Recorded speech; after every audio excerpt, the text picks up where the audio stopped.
Hello and welcome back to Glass Cannon, and we are here fighting the Vlandians once more. They actually declared war against us, if you can believe it. I personally would not have actually believed this if you hadn't told me or if I hadn't been here.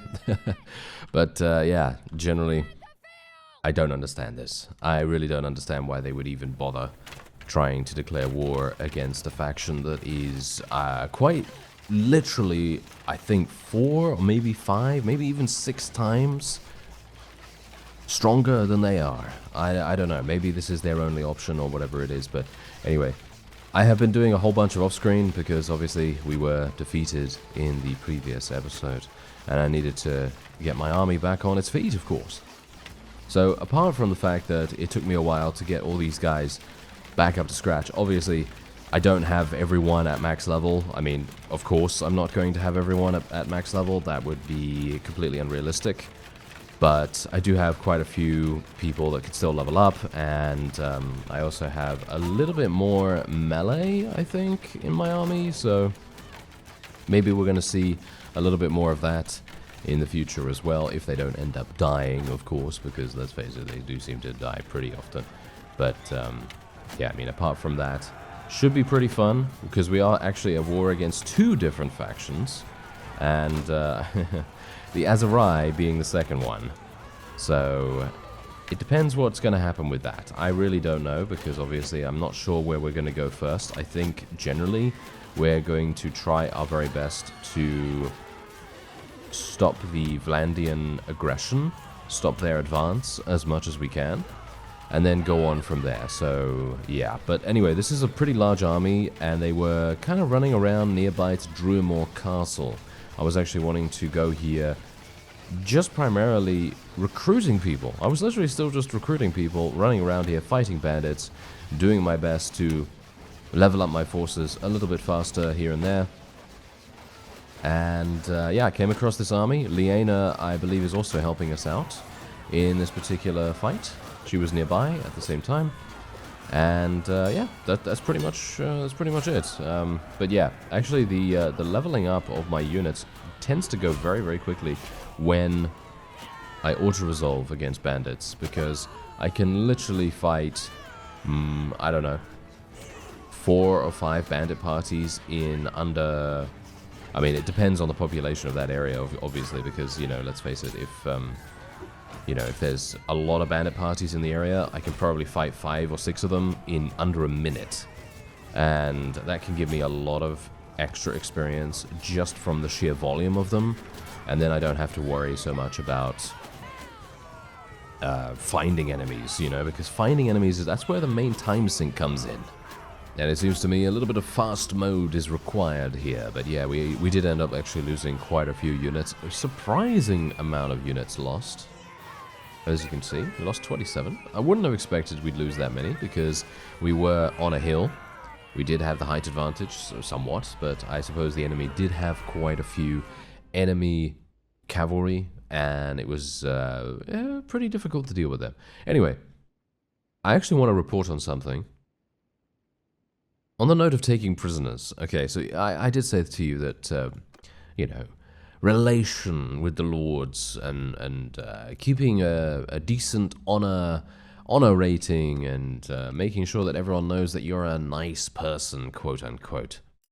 That's usually what you want to try to do if you want to have any chance of diplomatic solutions, or bartering, or persuasion, or anything like that. That's generally what you want to do, of course, right? However, there's one guy in particular that I am going to hunt down and kill. I am literally going to go and try and find him, execute him, and yeah, that will be that. And that will be my first execution in this series so far. Now, you may be thinking, well, why so much aggression towards this one guy, right? Okay, here's the story. It's not going to take long. It's literally 20 seconds long. Yeah, anyway, point is, this is the story of how I literally was at... yeah, life got twisted, turned upside down. So, yeah, you know. This is the story of how about... Yeah, okay, I get it. There's the reference for you. If you get that reference, props to you. If you don't get it, then, well, it's before your time, I suppose. But whatever the case, I was at Ortisia. I was restoring myself, I was recruiting a couple of units, I had basically 10, 15 units in my army at that point, and I thought, okay, I guess I better leave, because I don't really want to stay at Ortisia for the whole time, right? And obviously the Vlandians, at that exact moment, as I was traveling back to my home base of, nearby to, what is it now? Galend. Yes, that's it, Galend. I was wanting to go back to near Galend, and yeah, so they declared war, and then all of a sudden, this guy comes out of nowhere. He's real close to me, because I thought, oh, he's just a friendly vassal, or a neutral vassal in this case, and I didn't think anything of it at the time, and then obviously the Vlandians declared war against us, and that meant that he was now aggressive, and he was immediately pursuing me, and obviously, as you can no doubt tell, if you've ever been taken prisoner, or if you've seen gameplay from me, where you get taken prisoner, you don't have any horses, or you have very few horses available. And you know what happens without any horses? You're very slow, of course. Yes, you are very slow, so it takes a long time to move to any place or another.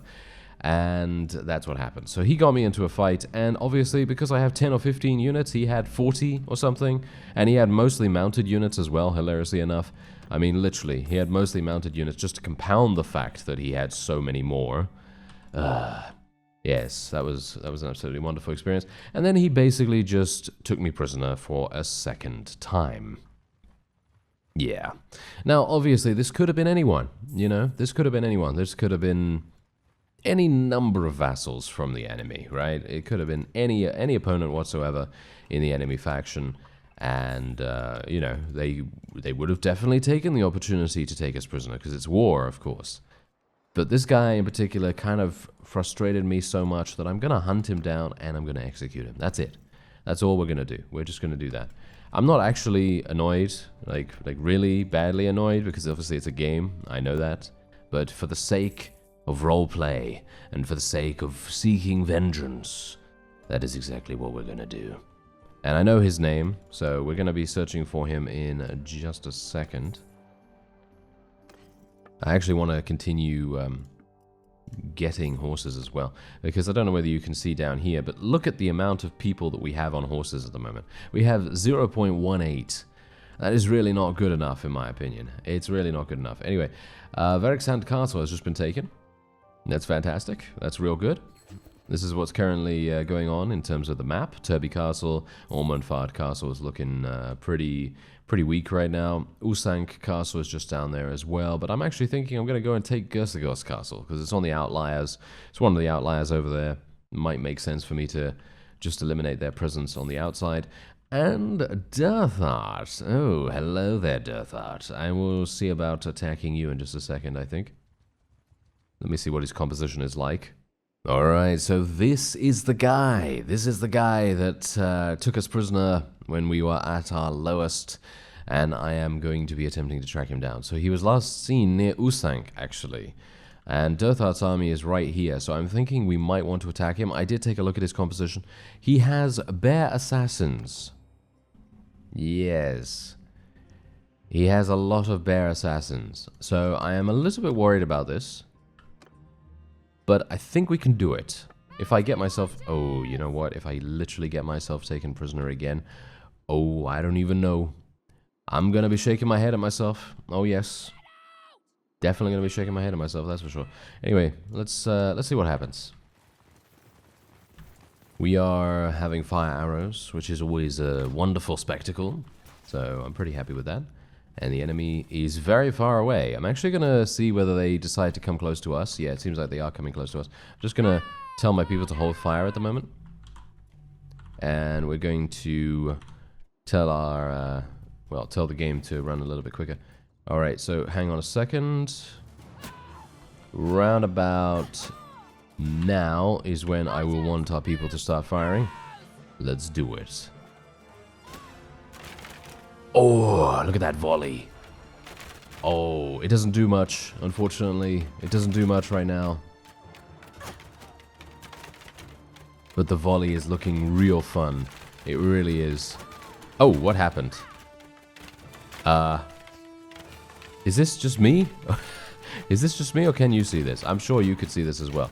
This is a graphical error, as you can quite clearly tell. This is not my graphics card or anything like that, or at least I hope not, right?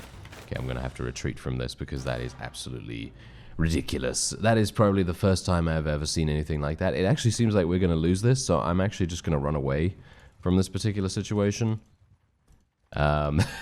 That could have gone pretty badly, actually, but, well, never mind. Yeah, he just had way too many really, really high-tier units, and I just don't at the moment. Because you could see here, I do have 134 Bear Assassins, which are my main unit. You know, that's my main unit that I use in the bulk of my army. But you can then also see that I have a number of Tier 4, Tier 3, Tier 2 units as well. And they are... well, they're bringing my combat strength down pretty significantly from that, so yeah, that's obviously something to be a bit aware of. Otherwise, what do we have here? We might be able to take this one on. I'm kind of thinking, you know what, I just want to try and fight as many vassals as possible, try to eliminate them as best we can. This seems a little bit more even. We might be able to do this.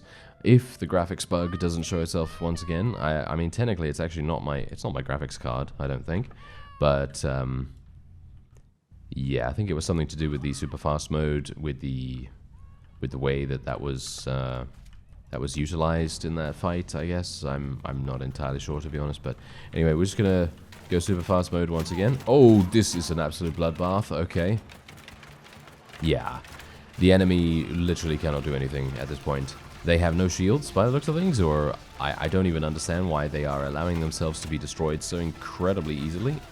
Can I shoot this guy? No. Can I shoot this guy? Yes. Can I shoot that guy? No. Yes. The life of me as an archer. Can I shoot this guy? Yes. There we go. I actually hit that fellow, amazingly enough. Okay, I'm going to tell my infantry to charge in now. Try and eliminate some of the... Whoa. Try and eliminate some of the interloping cavalry that is attempting to attack us.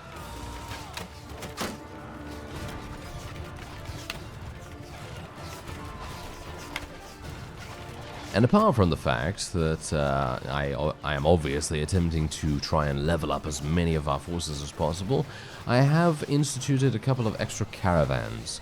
Because obviously, in the case of, well, Usanc Castle, for example, you know, Turby Castle, you know, these other outliers which we may not want to besiege specifically.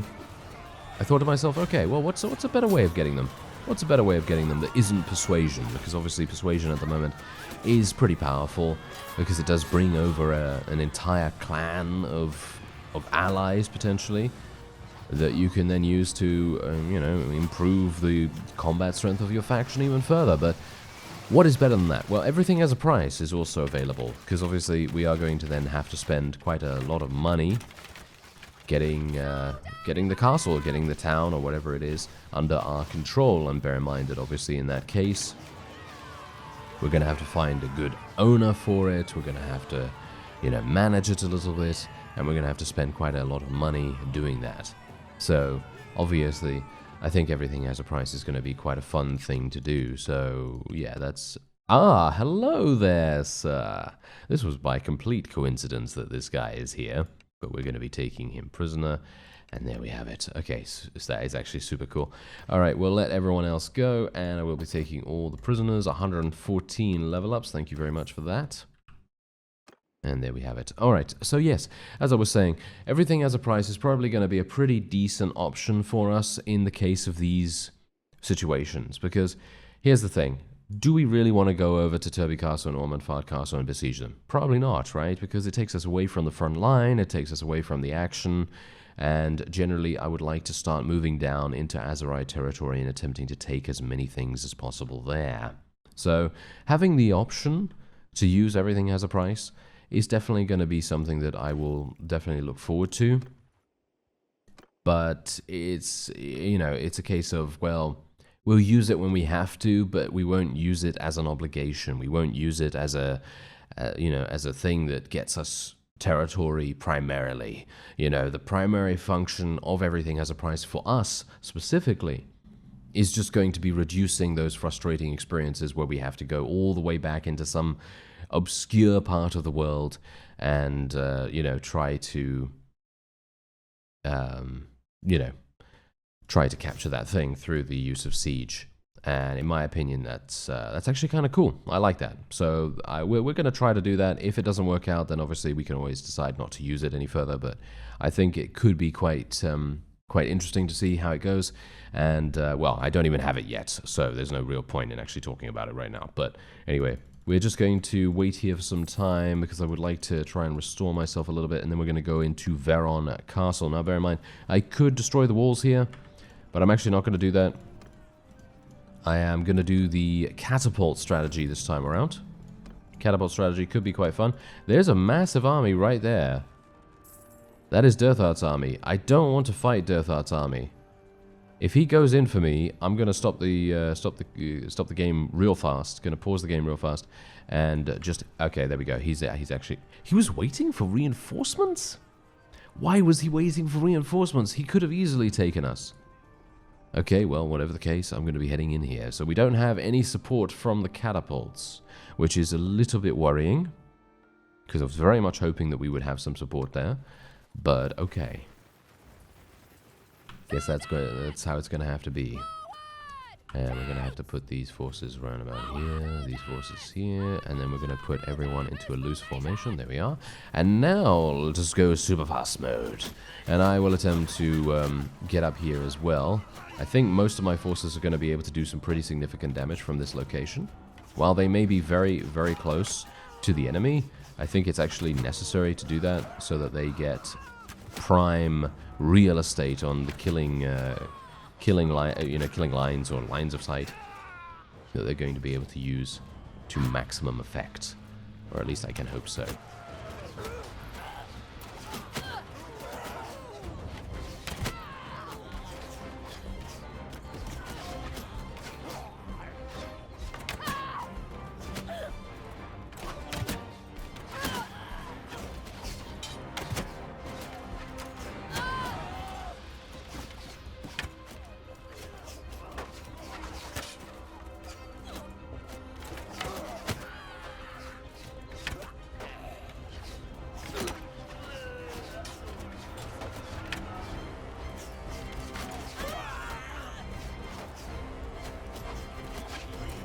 Well, it seems like the opponent has been completely obliterated, or at least mostly obliterated. And have you noticed how I'm actually having to kill a number of my bear units?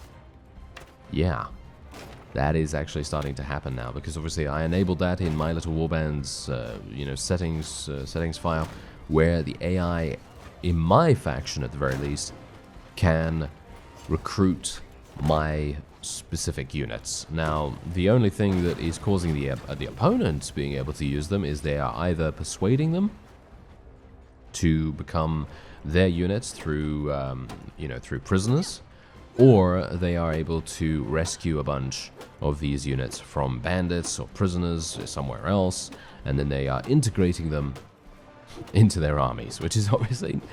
that's not particularly good. No, that is not particularly good, because let's face it, my units are pretty strong, and we really do not want to fight them, because they deal quite a lot of damage. They are very easy to kill. As you can no doubt tell, I was able to kill most of them with one hit. But, yeah, they still pack a punch. A pretty significant punch as well. But it seems like that is actually going to be victory for us right here. There seems to be one opponent. Yep, one opponent still remaining, and there we are. Not too bad. And we did end up losing 22 units, but that is not too... yeah, not too bad, I think. Not too bad. And as you can see, look at this. We've got a whole bunch of bear units here as well, so I'm going to be rescuing all of those.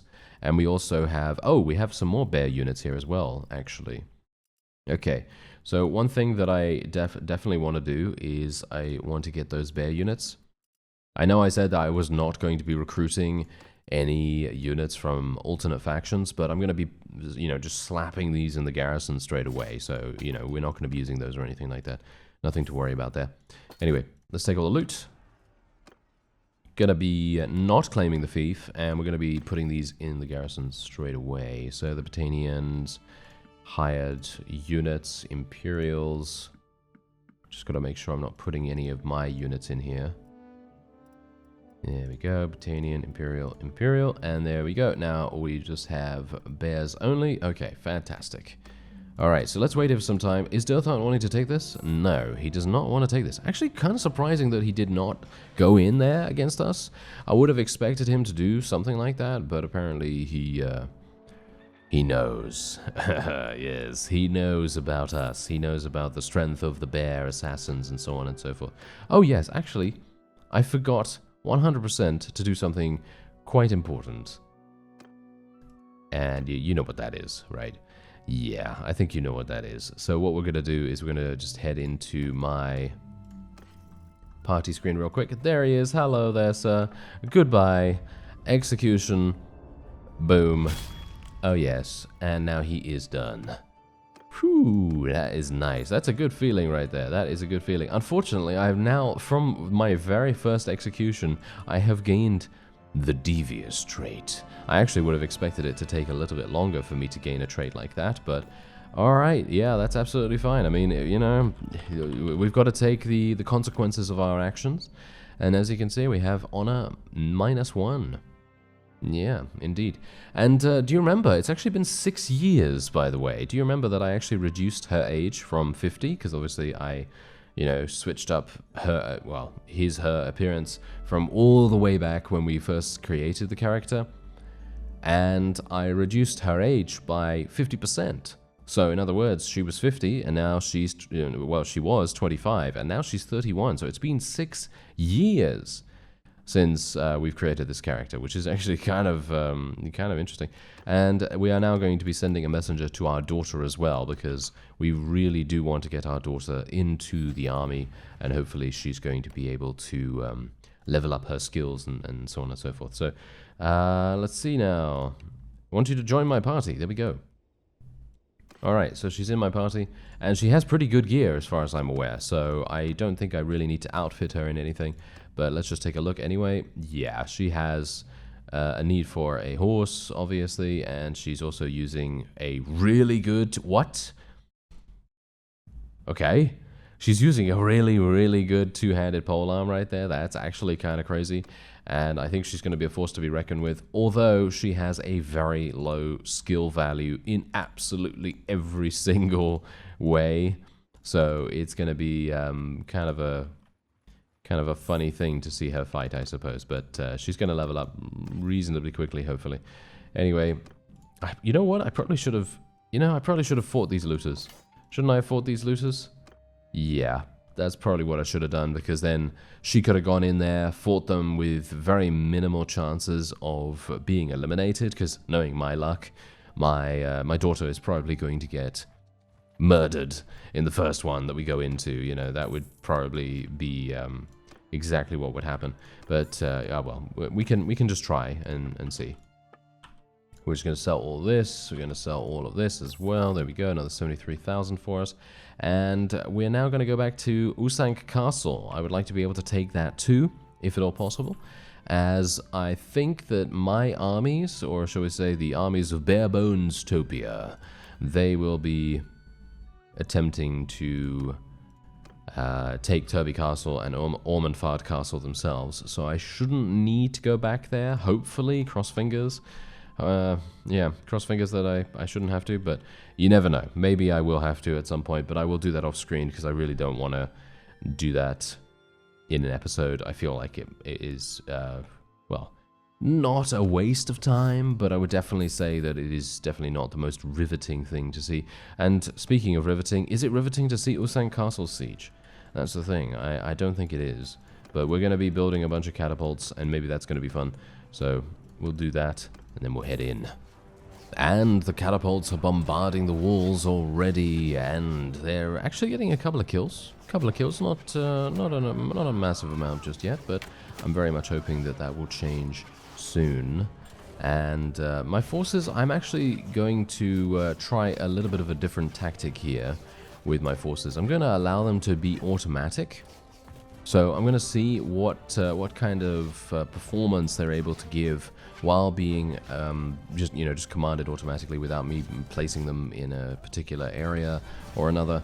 And we'll see how that goes, because I'm actually thinking that maybe it's a better idea for them to just do whatever they want, rather than me telling them where to stand, because if I tell them where to stand, sometimes we do generally tend to see more casualties, but if they're hiding, or should we say, taking cover behind the siege towers, they may end up taking less damage overall. And while they might do less damage themselves, I'm not sure whether it's worth it, because I'd like to try and maintain that we don't really want to take a huge amount of casualties. What's actually going on here? Are you serious? Why are they coming down? Why are they coming down the ladder?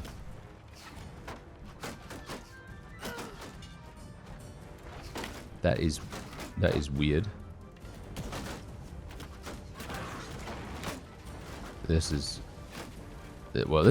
kind of strange, to be honest. This is actually kind of strange. I'm not entirely sure. I really don't want to be up here myself, by myself. I mean, being by myself is absolutely awful. And it seems like most people want to go through the the main gate, which is kind of strange. I wouldn't have expected most of them would want to do that, but okay. I'm actually preferring to go through the main gate myself. I very much enjoy doing that, because you do get a little bit more action. Because the siege towers are usually going to be covered by a number of archers from various different angles, and it's going to be a very difficult way to enter. But this time around, no, look at this. This is actually nice. I'm dead, though, because obviously... yeah, the reason why I'm dead, though, these guys right here, they were absolutely massive with the amount of damage they were able to deal, considering I was basically in their pure line of sight. It was right there. So we're going to lose a lot of units to these fellows, because, you know, they're forcing us into this bottleneck, and they have one place to basically shoot, and we have no shields, of course. So that is making a pretty big difference right there. Anyway, there you go. We actually ended up losing 31 units, way too significant in my opinion for such a small siege. But what can you do? What can you do? Sometimes you have to take these kinds of fights to be able to gain that territory. And as you can see, Derthert was attempting to attack us as well. That's the reason why I went in there at that exact moment. Because while he may have been waiting for reinforcements, I didn't really want to chance it, because I did not want to fight him again, if at all possible. Anyway, we're going to be giving this to Catapults. She is indeed a Vlandian, of course, and Usanc Castle is the same culture. So hopefully that's going to be real nice for her. And otherwise, Quyaz is actually under siege. If that gets taken, I don't think that's too big a loss. It seems like most of my armies are kind of not really doing much in the form of taking those two castles back there. So it seems to me like I will have to do something with everything as a prize, or something like that. I really don't know. I'm going to go for decreased food consumption as well. I think that seems pretty good, and we're going to take a look and see whether they have actually taken one of those castles. I don't think they have, no. And it seems like they are completely just ignoring these... Oh, Veron Castle actually got taken back, amusingly enough. Right.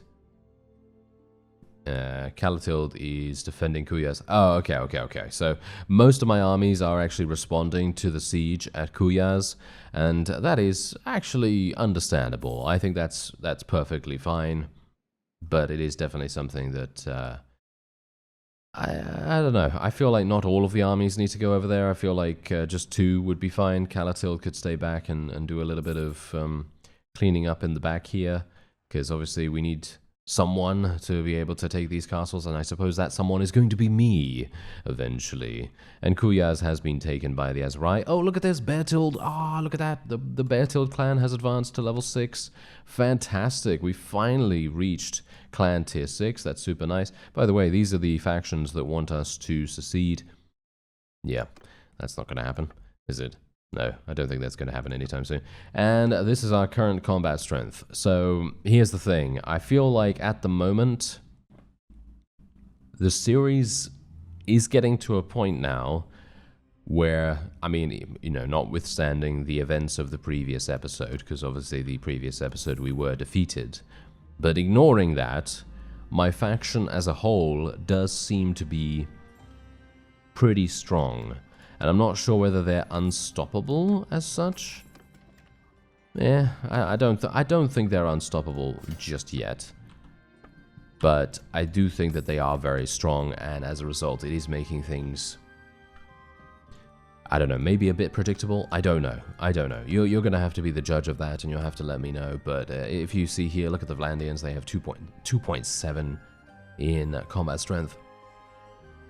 And the Azurai have 5.7 as well. Northern Empire has 2.6. The Crusade has 6, the Western Empire has 6, Britannia has basically nothing, the Southern Empire has 3.7, and the Sturgians, by the looks of things, are 3rd in combat strength, which is actually kind of interesting. Actually, no, they're 4th, because I was discounting the Azurai for a moment there, but yeah, I'm not sure. I'm not sure how it's going to go so far, because obviously we have a very small portion of the map under our control.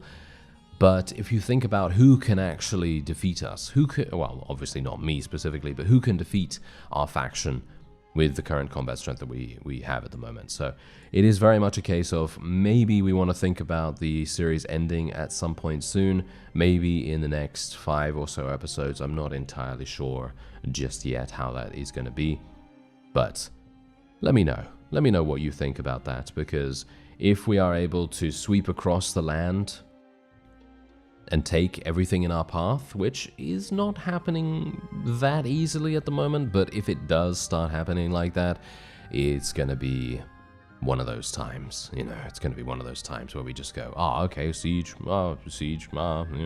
take all that and all that stuff. But we'll see how it goes, and otherwise, I thank you very much for watching, and I'll see you next time.